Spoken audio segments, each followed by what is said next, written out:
C'est devant la presse internationale assoiffée, rassemblée dans la salle polyvalente des services du gouverneur de la région du littoral, que le diplomate algérien Boumedienne Mahi, par un point de presse conjoint avec les autorités camerounaises, met de la lumière sur l'incident regrettable survenu sur 3 journalistes algériens dans la nuit du 9 janvier 2022 au quartier Bonapreso à Douala.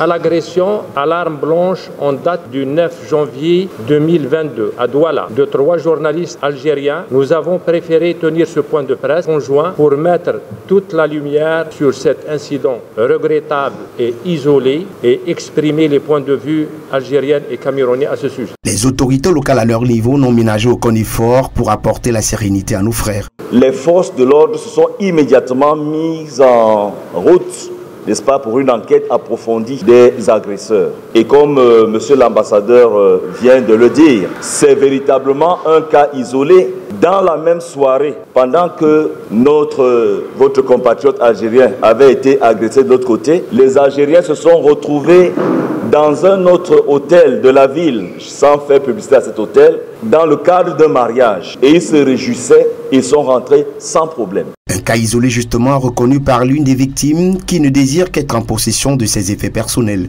Donc c'est un quartier résidentiel, il y a beaucoup d'étrangers.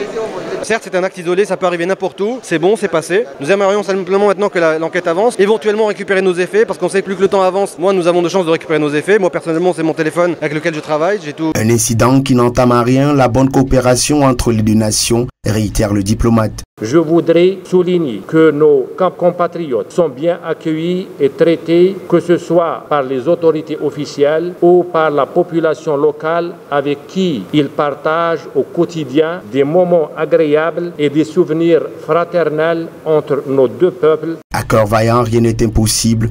L'Algérie, tenant du titre, entend se hisser à la plus haute marche. Pourquoi pas rééditer l'exploit?